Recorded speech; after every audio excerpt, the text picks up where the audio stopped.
Hi, Andrej. Hi, we have Andrej Bogdanov today from Chinese University of Hong Kong. Hi, Andrej.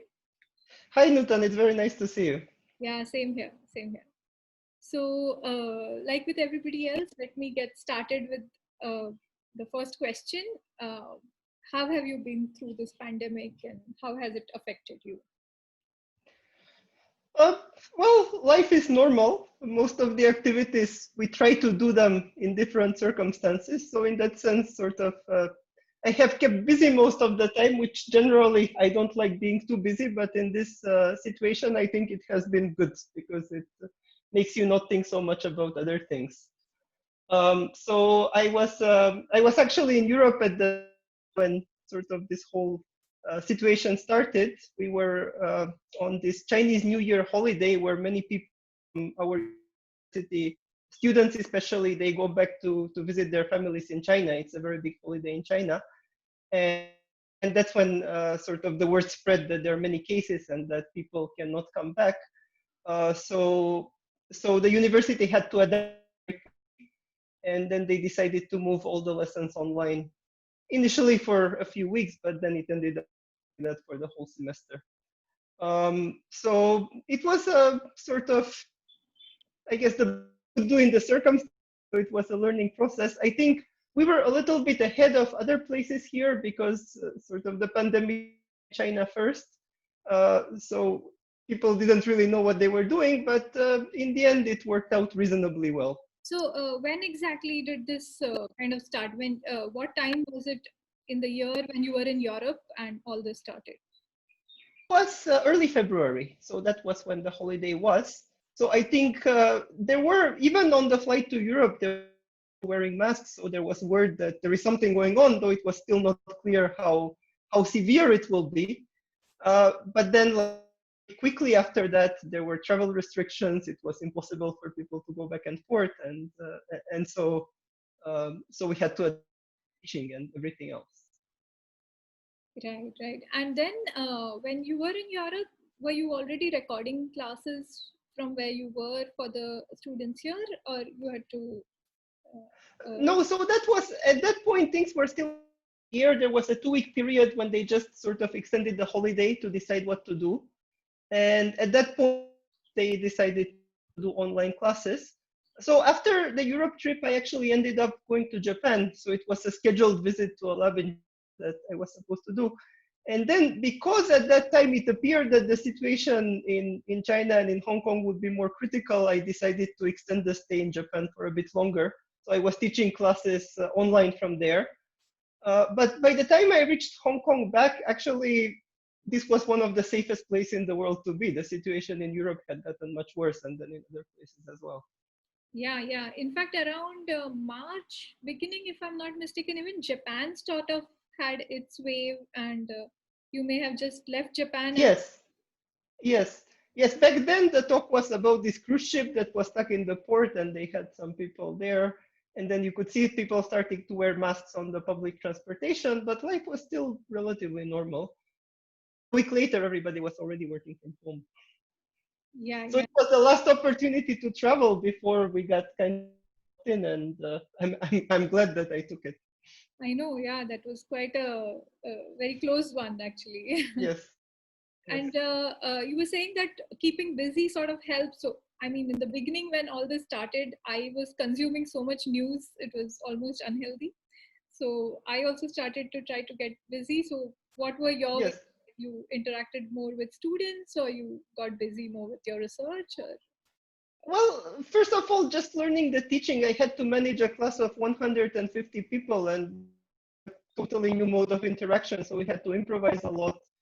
Nobody knew how long it was going to last. So initially we said, well, maybe it's just going to be a couple of weeks. And then we had to figure out, well, how are we going to do the midterm exam online? And then we had to figure out, we're going to do the final exam online and the grading and everything. And so just sort of trying to adjust to this mode, figure out the logistics of this took up quite a bit of effort. And I was lucky that my teaching assistant and the other staff was very helpful. And our university, I think they provided reasonably good support given the situation. Uh, then the regular academic activities that take up your time. Generally, this is a fairly busy period, the spring. So yeah, so all this kind of kept me busy the whole time. People started having these Zoom meetings, so we would have regular meetings online. So you would be running from place to place. And this was a time when the university was still closed, so I was doing everything from home, which in some sense makes things easier, but also, I live far from the university, but I kind of enjoy the long commute because it gives me time to think and sort of to, without having to get into things. And I didn't have that during this period. So, but there was somehow enough work to do from home during the day that I didn't have to worry about it. Right. And also during the time, I think just I mean, other things just increased a lot. Like committees were formed, at least in our university, to deal with, okay, what do we do with this? And then you get put in one of those committees, and that sort of takes up your time. And I don't know, at least Yes, experience. yes, there were all these ways, all this improvisational work that one had to do during the emergency. In some sense, it was lucky that in our campus, most of the students had stayed off from the campus, so there were no health issues there. It was just closed.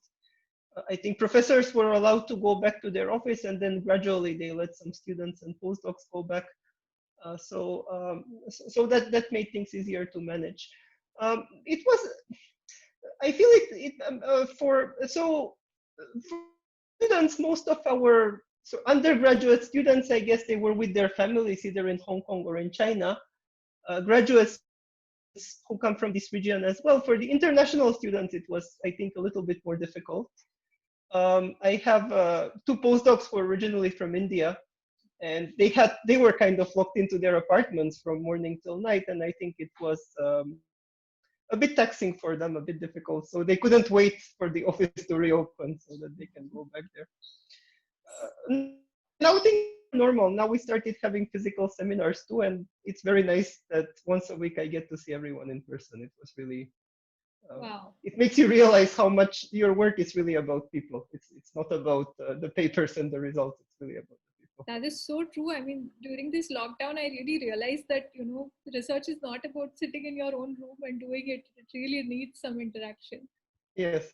Yes. And so to come back to teaching, is teaching for the semester kind of over? Did you manage to sort of salvage the semester more or less? It is over for the semester. We managed to salvage the semester. Well, we had to improvise a lot. So for example, because a lot of the exams had to be held online, it was very hard to sort of enforce any academic honesty. Actually, maybe I can tell a story. It was interesting. I was giving usually I have in-class quizzes, but that was impossible to enforce. So I would just sort of post a quiz online and ask the students to turn it in the end of the day.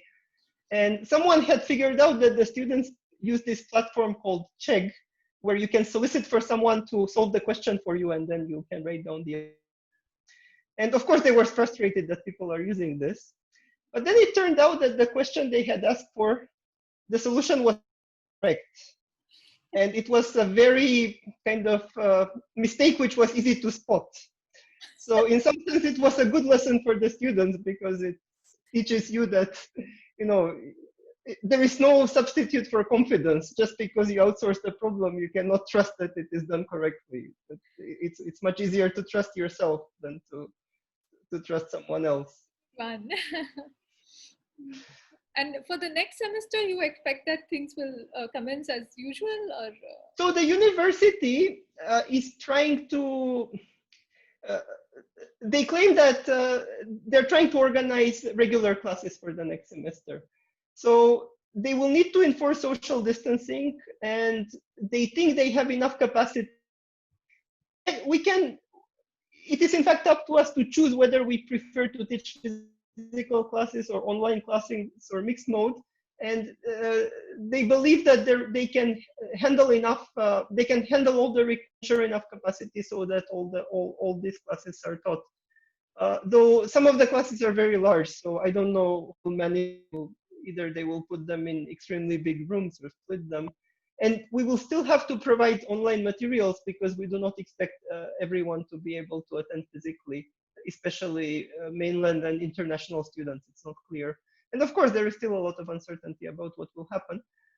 So they are trying to enable it, but how it will be in practice again remains to be seen. Also, the situation in Hong Kong is kind of even a little bit more peculiar than in other places, because even in November, the university was already essentially closed for the students because there were these protests. So we haven't had students on campus from November until now, pretty much, except for maybe a period of 2 weeks in January before this Chinese New Year holiday. So it is a little bit sad to go to the campus and see it almost completely empty with no students around.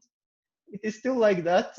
I hope it comes back to life when the students come to campus. That's also, I feel, a big motivation for going there and carrying out our work, which is lacking right now.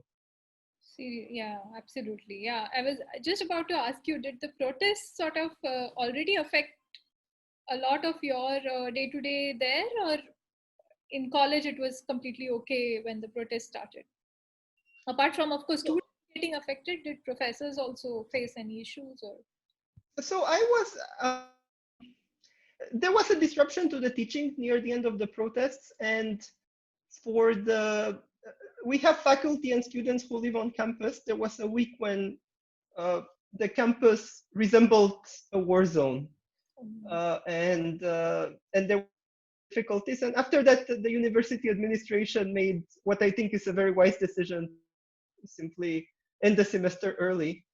And at that time, that was very ad hoc. They had no time to prepare for it. So then we ended up just teaching the classes over online, just writing some notes online to complete the semester. I was teaching a graduate class, so I didn't have to, logistically, it was much easier to manage for me. For people who are teaching large undergraduate classes, I think it was more problematic to sort of figure out what to do with the grading and such things. But so that happened in November, and then December was Christmas holiday. January was when the new semester started, and things started normally. Then everything looked normal, and then the coronavirus struck a few weeks later. I see, I see. Yeah, Hong Kong is very peculiar that way in some sense. Yes, yes. But it's good to hear that at least Corona has not really, has been moderated. I mean, has been put under control quite a bit there. It's very good to hear that. Yes, it's been manageable throughout this whole time, and that's good. So yes, it helps a lot to Yeah, have more normal interactions, especially in the last few weeks. absolutely, absolutely. And so, about research, are there collaborators with whom you may have been already interacting online and they have continued? Has there been any change in the way you do research during this time? There has been a change. I think so. In my case, sort of, it was kind of fortunate that the trip I took to Japan, sort of, we started collaborating on a project with the people there, and that's sort of one research project that I was working on throughout this whole period. It already had momentum, so it was easier to maintain. Um, for the others, I mean, in Hong Kong, we are, well, an extent, I guess in Mumbai, it's like that too, that you're isolated and a lot of sort of your interaction relies on visitors coming from abroad to visit. And here we do too. We try to host many people. And well, I hope maybe your viewers, once this whole thing is over, will consider coming to us as well. Yeah. So the fact that we didn't have this interaction with people did affect it. Um, I did manage to maintain, like, mostly I'm not very good at maintaining this kind of context, but mostly through my co-authors initiative, they did manage to schedule this meeting and maintain the work. So, the interaction with the students and the postdocs were a little bit more difficult. So we tried to have some Zoom meetings from time to time. Then we moved to meetings in coffee shops once we felt it was safe. Then there was kind of a small second wave when people started coming back to Hong Kong, so we reverted to Zoom. And finally, now we can meet regularly in the office and even have a coffee together from time to time, which is nice. Wow. Yeah, that's a trajectory to look forward to, at least for us, because here it's been quite a strict lockdown, and now they told us that it will continue even till the end of this month, this new month, July. So, That is very tough. This extended long lockdown is very tough. yeah, yeah. I mean, kind of, I'm getting used to it now. Maybe I'll have some anxiety when I go back into the social life, but but yeah, jokes apart, it is kind of very unusual. Yes.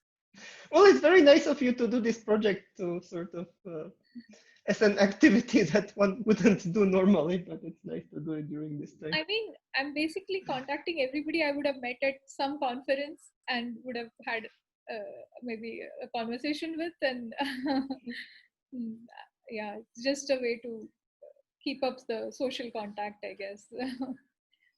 And so, to kind of wrap up, do you have you been advising or mentoring students like junior researchers, and do you think there is some concern for them over here due to this pandemic situation? Do you have any sort of To insight? be honest, we have not talked about such things. I think this whole situation is still raw enough that I don't know if people are still ready to contemplate those questions. Uh, I I wouldn't know what to say to them. Uh, I don't know. I mean, a lot of our research happens in the mind, so I think in that respect, that just given enough time and a good state of mind, we can kind of pursue what we like to do, and talk to other people. It's probably more difficult for people to do research that actually requires equipment and requires big groups and things like that. So I guess sort of my advice has been mostly to take it in stride, to do the things that you enjoy doing. I think now that the opportunities are limited, we have to do things that we enjoy more, because there isn't so much on offer. So instead of stressing much about what will happen, I guess my advice is to sort of just pursue what you like doing. And in the end, in my experience, the best things come out of that anyway. So That's great. Yeah, that's really great. And about our community overall, do you think there is going to be some change in the way we kind of operate, or do you hope there is change? Do you hope there's no change? well, I was never a big fan of big conferences. So if there is a change in the format of big conferences, I wouldn't be against that. I have followed some of the discussions around that. I don't have a very strong opinion about how it should be or how it shouldn't be, but limiting conference travel is not something that I think would be a big loss. I think this kind of informal meetings, like workshop, like the one in Dachstuhl that we attend regularly, I really do hope that we do manage to preserve those, because I feel that those are really important for the lifeblood of what we do. Especially in the summer, I mean, it's a time where I go and visit other researchers visit me, and not having that this summer is taking a toll. I think the research is okay, it's still proceeding, but psychologically, I find it more difficult. It's something that I usually look forward to very much at the end of the semester, and just knowing that it's not going to happen this summer is affecting me in some way. Yeah, yeah, same. So I hope that we find, yeah, I hope that we find some way to hold those activities at some point. So my hope is that as we learn more about this virus, maybe we will find what are the safe modes of interaction, and then be able to hold these physical meetings soon again. Yeah, yeah, yeah. I feel exactly the same way about workshops and being able to attend workshop. Looking forward to the end of semester and planning my summer. All of that was out of the window this time, but yeah, hopefully it's going to be back soon. Yeah. So just before we close, I'm a little curious about the two paintings that are behind you. Is there Oh, anything? these are just posters in my living room. They look very. Yes, thank you. I actually found this in a little art shop in Berkeley. I was when I don't know. I spent some time at the Simons Institute a few years ago. Mhm. So They, yes, now they're in my living room. I've been curious since we started talking, and I wanted to ask you. Thank you. Wonderful talking to you, Andrej. Thanks for. Yeah, same here. Same here. Keep in touch. Yeah.